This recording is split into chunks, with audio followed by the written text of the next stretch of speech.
大家好，我哋先做個禱告。賜恩天父，我哋感謝讚美你，因為你帶我哋進入一個大家庭，就係你個教會。天父，我哋雖然我哋嘅性格不同，我哋生長嘅背景不同，但係你讓我哋能夠喺教會入邊成為一家人。當我哋今日思考聖經章節嘅時候，願你讓我哋能夠學習彼此相愛，彼此接納，禱告奉耶穌聖名，阿門。弟兄姊妹，我哋今日要思想嘅經文係哥林多前書1章10節，經文話：弟兄們，我藉主耶穌基督嘅名勸你們都說一樣的話，你們中間也不可分黨，只要一心一意，彼此相合。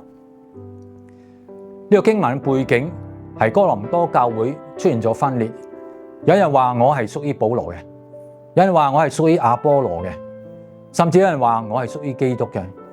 表面上係屬靈嘅選擇，實際上係人心嘅分黨同埋比較。教會嘅問題好多時候唔係出於真理，而係出於人。有人喜歡某一種嘅講道風格，有人偏好某種嘅侍奉方式，有人堅持自己嘅睇法，慢慢地，我覺得、我認為，就變成咗分裂嘅起點。我哋好容易將不同看成係對立，但係保羅提醒我哋不可分黨，因為教會唔係建立喺人嘅喜好上，而係建立喺上帝嘅根基上。今日我哋需要反思，我喺教會入邊係促進合一嘅人，還是無意中製造咗分裂？我說話嘅時候係帶嚟連結，或者係帶嚟距離？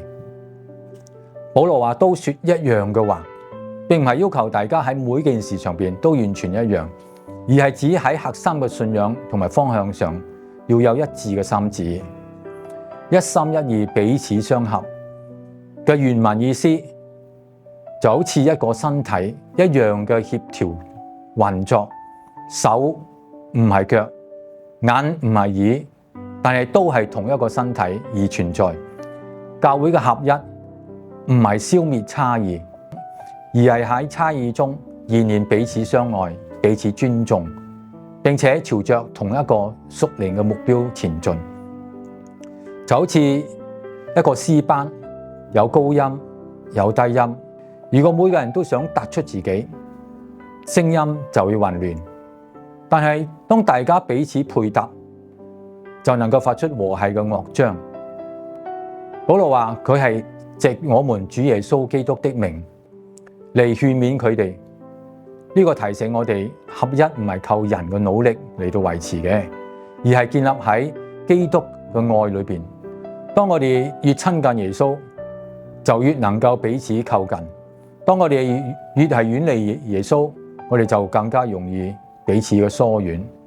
好多時候，我哋之所以冇辦法合一，唔係對方太難相處，而係我哋冇將基督放喺心中。我哋走住自己立場，卻係放下咗耶穌基督嘅心。腓立比書話：全心謙卑，各人看別人比自己強。呢個就係十字架嘅精神，係合一嘅關鍵。今日我哋點樣至能夠活出合一呢？第一，要學習謙卑，放下自己。唔係每一件事都需要爭對錯，有時候愛比對更重要。第二，刻意建立連結，主動關心、傾聽、理解嗰啲同我哋唔同嘅人，而唔係留喺舒適圈入邊。第三，用愛說誠實話。合一唔係要壓抑問題，而喺愛中溝通，喺真理中彼此嘅建立。第四，將焦點放喺使命上。當我哋一齊為福音、為侍奉努力嘅時候，好多分歧就自然就會變成次要啦。弟兄姊妹，教會最大嘅見證之一就係合一。耶穌話：你們若有彼此相愛的心，眾人因此就認出你們是我的門徒了。今日嘅世界充滿分裂，但教會應該係一個唔一樣嘅群體。唔係冇差異，而係喺差異中仍然相愛，喺唔同中仍然同行。而我哋成為帶來合一嘅人，而唔係製造分裂嘅人，讓人透過我哋見到耶穌基督嘅愛同埋榮耀。阿門。